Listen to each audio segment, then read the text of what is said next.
This story is brought to your ears by all our fantastic supporters on Patreon. To get on the action yourself with bloopers, extras, and the occasional early story, join us at patreon.com/voiceofallmtg. We'd like to thank our newest patrons, Vladimir Gavorkov and A.E. Marling, for already donating. For more stories, or just to chat, visit voiceofallmtg.com. And now, Voice of All presents The Race, Part 2, Episode 7 of the Ixalan Saga.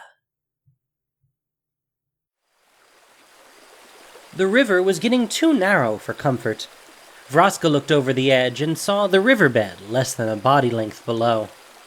Two massive rocks stood like gate pillars on either side of the water ahead. Their ship would fit, but just barely. Her blisters stung. She eased off the left oar and began steering toward the riverbank. Jace had given up on maintaining their invisibility several hours back. As night fell, glowing insects and other stranger lights that Orazca could not identify lit the jungle anew. The banks on either side were too steep to bring the boat ashore. Were it not for the massive dinosaurs that undoubtedly lurked in the woods, she would have found the atmosphere quite lovely. We'll sleep in the boat. She let go of the oars and hissed as she poked at one of her blisters. The Thaumatic Compass sat on the plank between the two planeswalkers. Jace picked it up and looked where it was pointing. That thing would be more useful if it told us how far we had to go. Orazca stretched one arm out and then the other. She laced her fingers together and sighed with relief. Jace didn't answer. He looked up, and the magic in his eyes lit up the contours of his face. A large draft horse materialized above them, glowing a delicate blue against the night sky, and ran upward into the canopy. The spectral horse would serve as a beacon for Malcolm. I hope the rest of the crew arrives soon. The air was thick and windless. It smelled of growing things. Sap, rot, things dying and eating and growing on top of all the other dying and eating things. Orazca remembered her crew would sing on windless nights like these when they were trapped at sea. She loved those communal moments most. She and her tribe, enemies of all but each other. A castle grows in old below. Jace looked at her like she'd grown a second head. Orazca smiled and finished the verse. Its windows shine with an ancient glow. Some wonder its maze, a mess of decay. Orazca paused. Jace was listening carefully. You want me to keep going? Jace smiled. She sat up and kept her voice down. Perhaps music would deter whatever dinosaurs might be listening. And the kingdom of rot will rise one day. Cheery song. The Golgari have little to be cheery about. Orazca sat back with her eyes closed. Reaches taught me a song. The one about figs. It's a rude song. Very rude. He's a rude little goblin. Jace went quiet after that, and a moment later, he was lost to sleep. Orazca wondered if he could do that on command. Small winged creatures chirped overhead, and night birds sang deep in the jungle. She opened a golden eye and gazed back at Jace, at the second most dangerous telepath in the multiverse. He could break my mind as easily as I can sing a song. And yet, he would not. He would never. Not when he listened like he had, like no one had. Orazca knew in that moment, memory or no, this was a man she could trust, and one who would trust her in return. She did not need another person to be complete, nor did she need validation of who she was. And if you weren't interested, that was fine. She had a history book back at home to finish. But if he were interested, Vraska imagined he would make her tea if she was upset. He would listen when she needed to be heard, cheer her on to her own victories. All in all, not a bad prospect. Perhaps she'd ask him on a date when all this was over. She hadn't been on one of those in a while. For now, though, Vraska was happy as things were. A simple, straightforward race with a good friend at her side. That was what she needed. Vraska couldn't wait to petrify whoever had stolen his memories. The glow of the plants around and the stars above made their cold little boat feel warm in the shadow of the jungle, and as Vraska closed her eyes, she felt the cool breeze of invisibility cover her once more.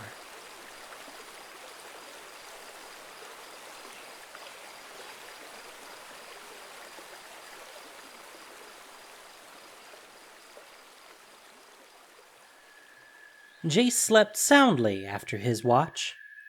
The quiet and the open air were welcome changes from the months he had spent sleeping in a hammock surrounded by the rest of the crew. Vraska and Jace abandoned their boat the next morning. They rowed to the shore and left the ship on the riverbanks. Masses of rock and forest floor seemed to jut out at odd angles, and any semblance of a path was lost in the noise and chaos of the jungle in daylight. Vraska got out her sword as a makeshift machete to clear the way.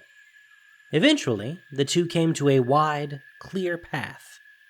Vraska put her sword away in relief. About time. Sword blisters fall in about the same place as ore blisters. Jace's brow furrowed. We may not want to walk here. He pointed up at how the clearing ran through the canopy. This path was probably made by dinosaurs. So all of this path was worn by dinosaurs crossing it? No.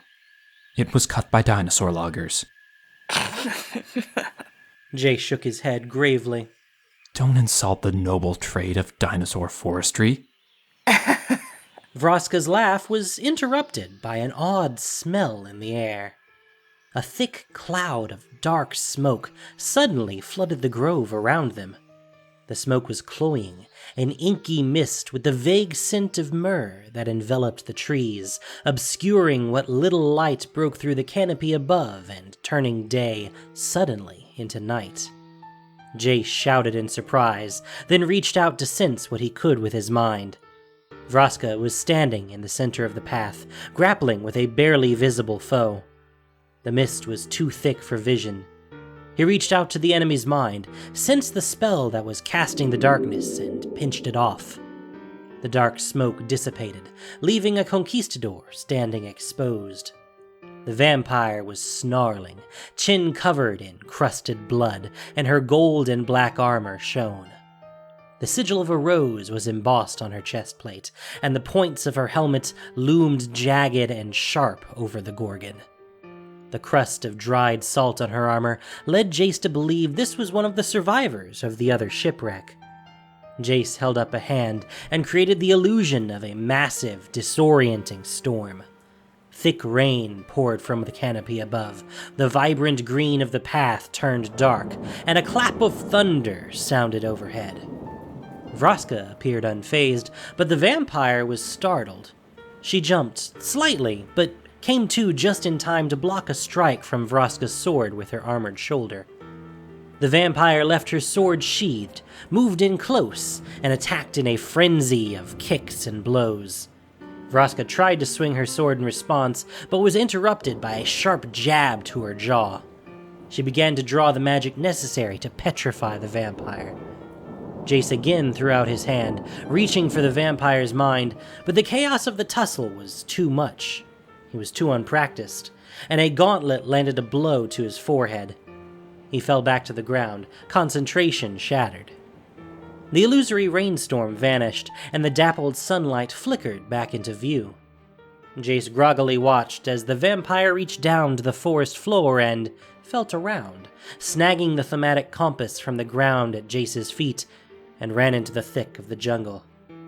Vraska swore and struggled to her feet, a hand over her eyes and hissing in pain. She blinked away her own magic and growled in frustration. She kicked a tree. Jace shut his eyes and concentrated. We can tail her. He opened his eyes and looked up, sending another massive horse charging into the air as a beacon for the crew. That damn vampire must have learned what I did to that other captain. We shouldn't have left the crew alive. Objectively, you're not wrong. Vraska kicked the tree again. I can find her and we can retrieve it. And then you can kick all the trees you want.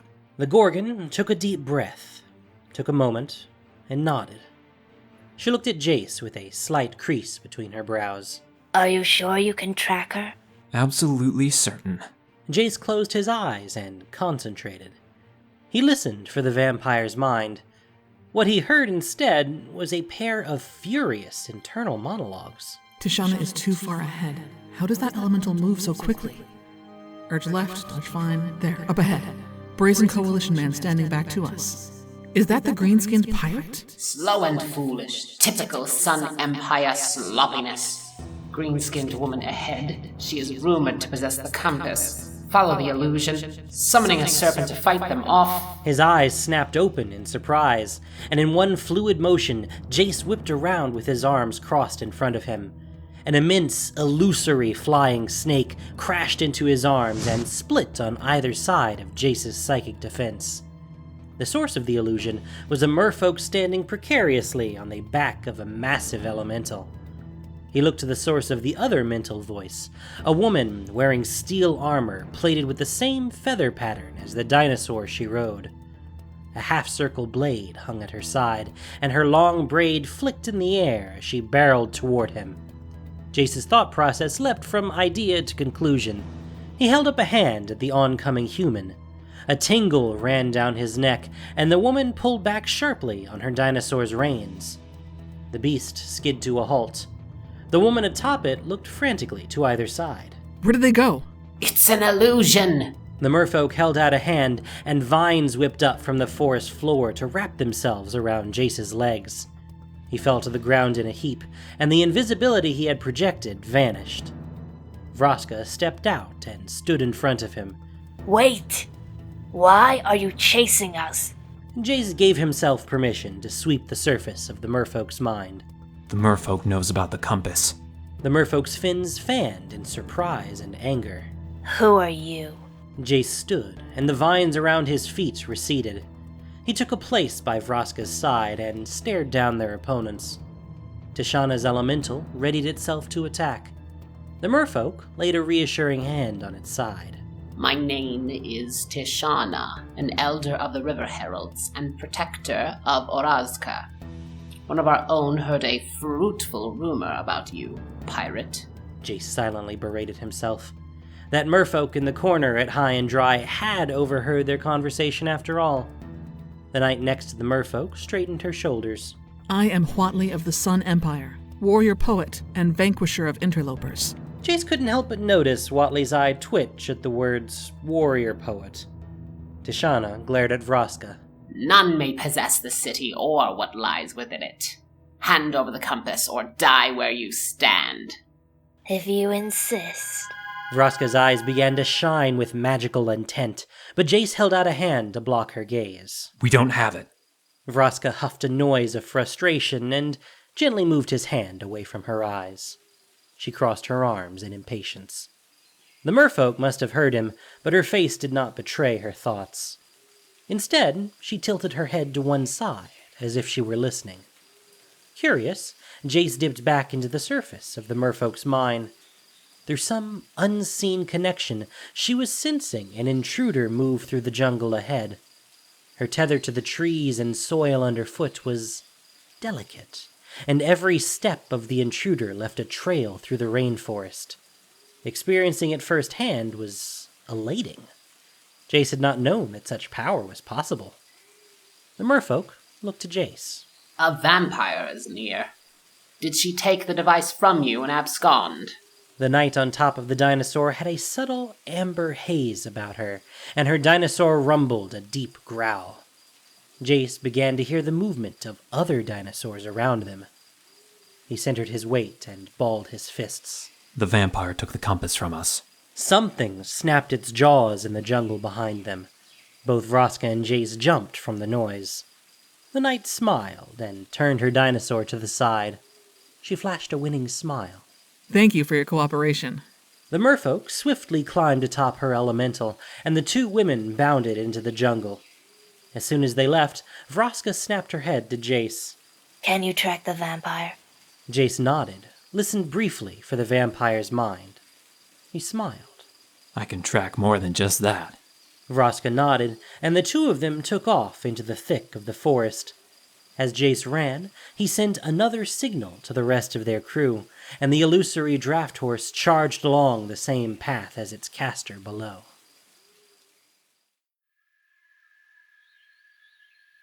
Watley placed a hand on her mount as they ran, and sent a short charge of magic through their connection.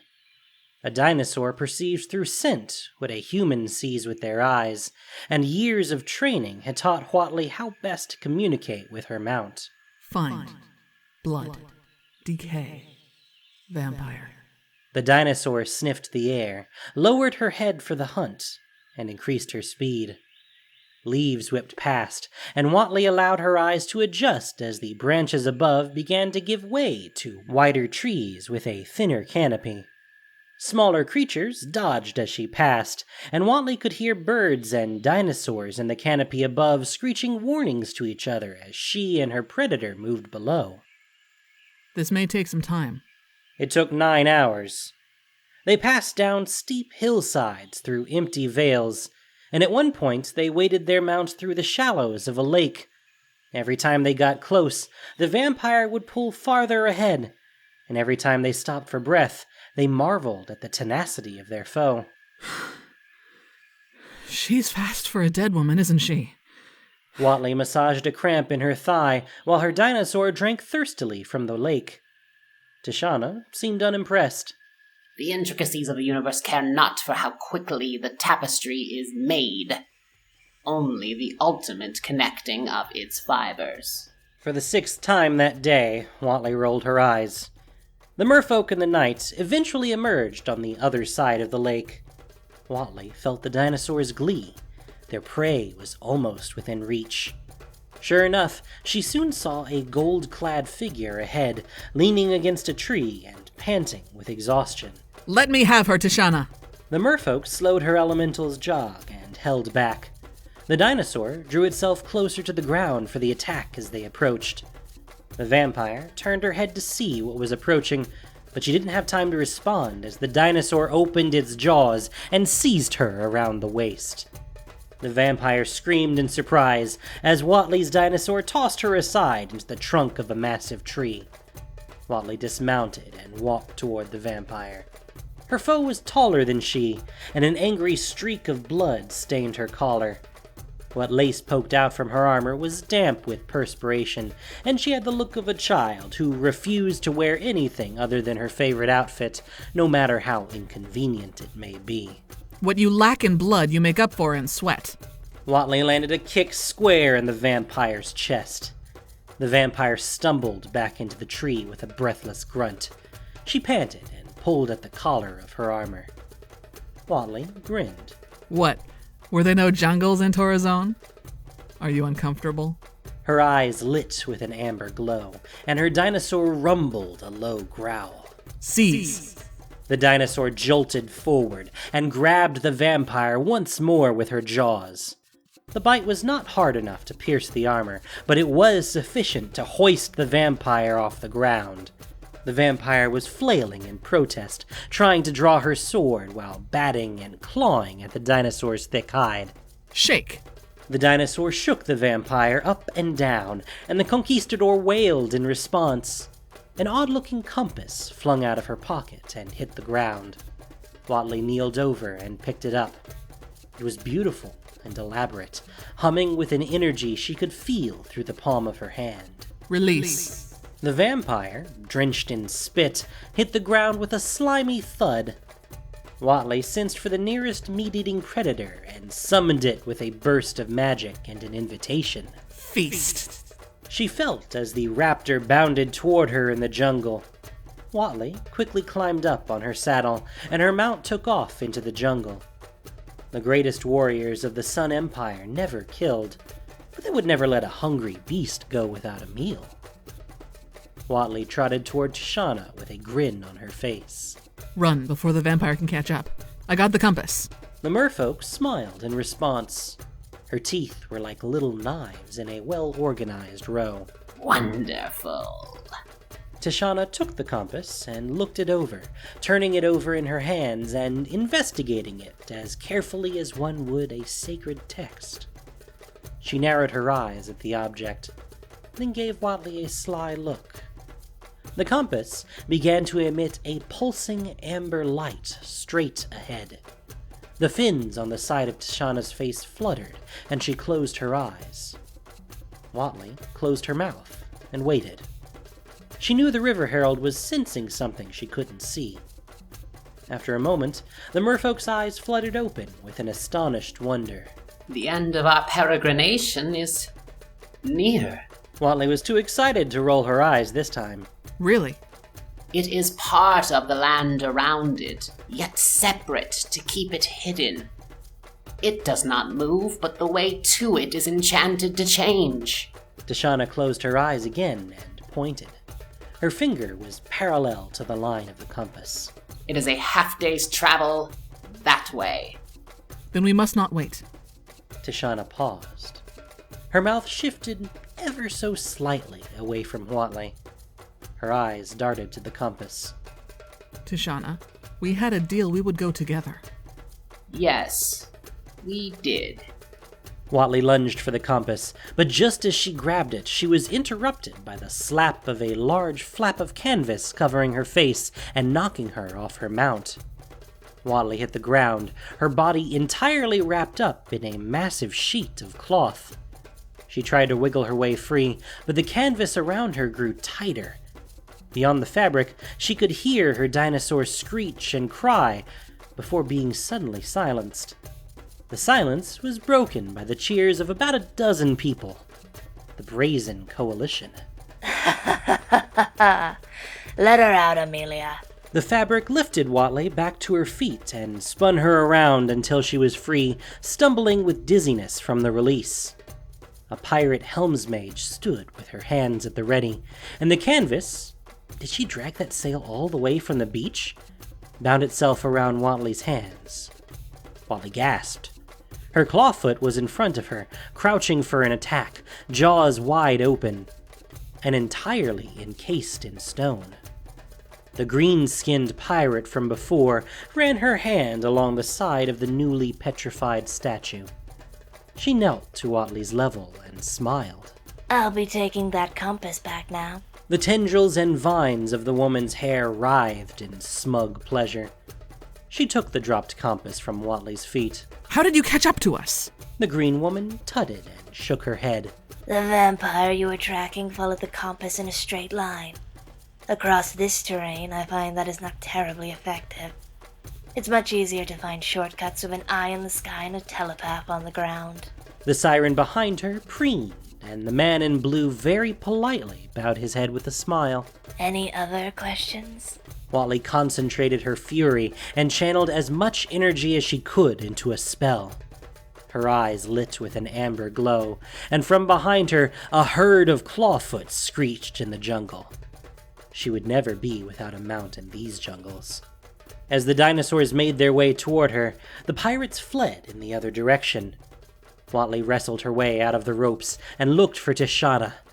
Damn merfolk, where did that traitor go? Her answer came with a faraway rumble.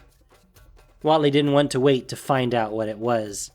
Behind her, she saw Tishana standing with her arms outstretched, and the trees moaned with bent wood and the smash of water as she summoned a flood to careen through the jungle.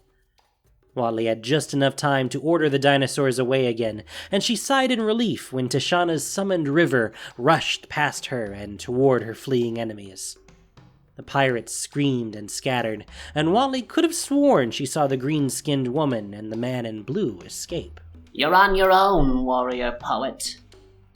I must stop Kumena on my own. Watley rolled her eyes once more, just as Tishana vanished into the thick of the jungle. Fine. If she wants to break our bond, then that is on her. Wally let out a colorful curse. She once again began a spell to summon a new mount. She needed to follow the scent of the green-skinned woman. Wally's merfolk guide may have left, but she was close enough to her goal that she didn't need Tashana any longer. A voice caused her to gasp in surprise. Planeswalker, stop! He stood as tall as a tree and as wide as a snubhorn. His head was that of a horned beast, and his body rippled with barely contained power. Red-hot chains were draped over his shoulders, and he huffed in exhaustion. Angrath. All of this had started when the pirate had attacked her before. All of it came from whatever that pirate did that made her see what she did. Watley grimaced and ran in the same direction the pirates had fled. Angrath pursued her. Wait! I want to talk to you! I don't want to hear it. Watley looked to her right. Angrath was close behind. She quickened her pace, but a chain whacked and wrapped around her ankle, yanking Watley to the forest floor. She masked her fear with a brave face, drew up a hand, and began charging a spell to summon as many dinosaurs and beasts as she could. Stop! He walked forward and kneeled, laying his chains cold and dark on the forest floor. Watley's heart was racing. She was more terrified than she ever had been. What was this killer playing at? You're like me. I'll never be like you. No, idiot. Not like that. I will not harm you, fellow Planeswalker. Angrath's eyes were stern with impatience. He stood, looking down at her. Watley was about to demand answers, but Angrath spoke calmly, resolutely. Whatever prevents us from leaving this plane is locked in that city. We can help each other escape to different worlds if we find it. A small glimmer of wonder burst through Watley's confusion.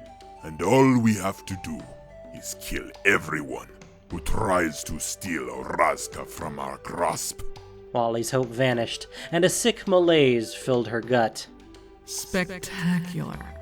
The murder monster wants to be my friend.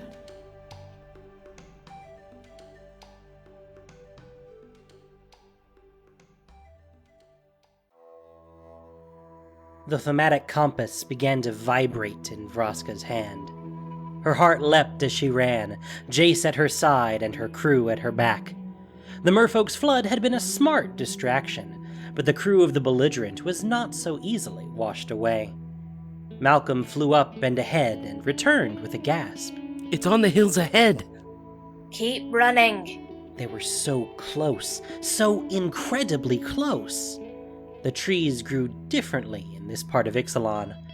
Vraska and her crew had passed through a mountain range and ran now through a maze of fog and plants.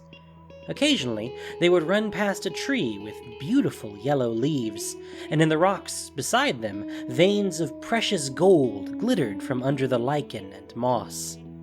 The land itself seemed eager to betray the secrets it kept. The crew of the belligerent came to a clearing, and all of them stopped in their tracks. Shining as golden beacons above the green, the spires of Orazca pierced the sky. The points commanded the horizon. Their masses were hidden beneath an endless barrier of trees, its bulk so immense that Vraska wondered if the hills themselves were the buried city, coated with an impenetrable tangle of jungle. She tucked away the Thaumatic Compass, which pulsed and glowed to mirror the immensity of magic that surrounded them now. It's home to more than just the immortal sun. Whatever enchantment keeps us here is in there too. Vraska turned. Jace had caught up to her while the rest of the crew took a break before the final leg of their journey. She nodded. I haven't quite figured out what the immortal sun actually does yet. There are too many rumors to raise one theory over another. It may quite literally be the key to us leaving. It may. It may also give eternal life without the need for the ingestion of blood. It may make the Sun Empire undefeatable. It may be a wellspring of unimaginable power too precarious for any person to control. I think it's something that's not supposed to be here. Something introduced to this world. Jace put a hand to his chin in thought. It might also just be a hunk of rock and not do anything. Maybe Lord Nicholas is a rock collector. I honestly wouldn't put it past him. He strikes me as a man with weird hobbies. Jay shrugged as Amelia called to him from nearby. He went over to the rest of the crew and began chatting. He looked so different without his hood. Vraska had never seen him without it before she had rescued him from the island. She distantly wondered if his hair was as soft as it looked. Are you coming, Vraska? Just catching my breath. Assemble the crew. Jace called out to the rest of them, and Vraska quickly rearranged her expression into something more commanding. As Vraska approached the crew of the belligerent, the ground beneath her lurched to one side. Her crew cried out in surprise. Malcolm took to the air, and Breeches crawled up onto Amelia's shoulder. Several crewmates had started looking around frantically for something to hold on to, but there was no escaping from the jarring movement. The clearing began to shake more violently, and a long crack appeared in the rock beneath them. Look! Amelia was pointing to the spires in the distance. They were beginning to rise, higher and higher into the air. The city itself was emerging from the jungle with every jostle of the earthquake. Vines snapped, trees were violently ripped from the ground, flocks of sunwings rose into the sky, and more of the city came into view. Malcolm landed next to Vraska, a look of panic in his eyes. Vraska grabbed his shoulder. Did it do this because we approached? Someone must have arrived at the city first. He pointed to the Thaumatic Compass in Vraska's hand. Sure enough, all its points were glowing with a fierceness she had never seen before. The bellow of some giant beast sounded over the shaking of the earth. Vraska froze, the primal noise sending a jolt of terror through her heart. Her dread only intensified when she heard a similar sound of equal volume. And then another, and another. Something had awoken. Water began to creep through the clearing, and Vraska looked at the source. A crevasse had opened nearby, and water diverted from the river poured down into the massive, newly formed canyon at the base of the city. The earth shook beneath Vraska's feet, and the golden city of Orazca rose further and further from the ground. Now that it was free of centuries of overgrowth, she had a clear view. It was incredible. The city itself had opened like the petals of a flower. True to its name, the structure itself was a perfect, untouched gold, ornamented with turquoise, amber, and jade. Its ramps and walkways led over churning rivers and waterfalls, and high above were strange symbols and motifs carved with care. Vraska was filled with excitement, paired with a bold desire to face and conquer whatever it was that had awoken in the distance. She called to the rest of the crew to follow her, but as she began to walk forward, another earthquake took hold and she fell to the ground. Vraska! She turned her head and gasped. The edge of the clearing they stood at had been cleaved in two, and Jace was clinging to a shifting boulder, trying not to fall over the edge. The other pirates moved aside as water from the nearby river began to eke its way closer. The water increased in volume, and soon a torrent began threatening to wash away what remained of the ledge. Vraska waded into the river as far as she could, and then swam with the current toward Jace's position. She spat out river water and reached for his outstretched hand. As soon as her fingers grazed his, the ground jerked sideways once more, and Jace lost his grip. Jace! Vraska watched as Jace tumbled down the side, eyes wide with terror and hands outstretched in desperation. Vraska screamed in fury and grief, for she could not see the bottom of the waterfall. She lurched forward to try and spot his descent, and the boulder underneath her gave way. Vraska fell, mist stinging her arms as she flailed, her hands desperately searching for a grip. She didn't have time to scream, only enough time to rearrange her body so her feet hit the surface of the water first. Vraska was swallowed up by the pool at the bottom. She grasped and grabbed at the water around, trying to pull her way to the surface. Churning water squeezed her sides, and the slamming of the waterfall dared to push her further under. But Orazca did not die so easily, not when the object of her quest was so close. She felt her fingers break the surface and kicked herself upward, desperate for air. She emerged, sucking in air and spitting out river water. Her feet stung through her shoes with the impact, and she could sense a bruise starting to form on her legs as she kicked. Vast walls of stone and gold had burst through the earth on either side of the water, and the risen city of Orazca towered high overhead. Suddenly, a searing, stabbing, slicing pain through her temples. She cried out, and an image appeared in her mind with a flash. The image vanished, and Orazca gasped in surprise and pain. Panic flooded her veins once more, and she desperately kicked towards shore, craning her neck to get her bearings as she swam. Orazca was still in Ixalan, but the image in her mind was of Ravnica. What was that? She was alarmed and confused, desperately paddling her way to where the brand new river met the newly exposed stone of the city. Orazca spotted Jace. He was clinging to a rock near the riverbank, blood gushing from a wound in his head and his eyes alight with magic. His face was flush with confusion and pain, a faraway look in his eyes. Did he see it too? Jace! She swam closer, pulling herself and her heavy, soggy clothes through the murky water, paddling to stay out of the swift current brought by the waterfall. Jace, your head, ah! Orazca gasped. She wore a blue cloak and hood, and lay on the central dais of the Forum of Azor.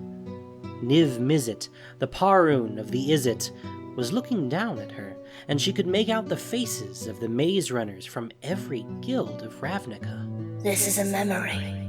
The memory was colored with meaning, belonging, responsibility. It was the day Jace became the living guild pact. Suddenly, the image dissipated, vanished, and Orazca was swimming in the river once again. He is remembering everything. Jace's memory was returning all at once, returning as a flood and spilling over the sides. And he would soon remember everything about what Orazca was. He would soon remember their grudge, remember her guild, remember his job. And then none of what had happened over the last few months would matter. He would remember he was the guild pact, and she was an assassin, and their friendship would certainly dissolve. Orazca choked on river water as she frantically swam toward Jace on the shore. He was bleeding, broken, eyes alight and lost in the agony of remembering. It's over. Orazca lamented with a heavy heart as she waded through the shallows toward the Mind Mage. A pang of headache warned her another memory was about to flood her perception, and she shut her eyes tight to brace herself as Jace's past slipped through his control and rammed into her mind.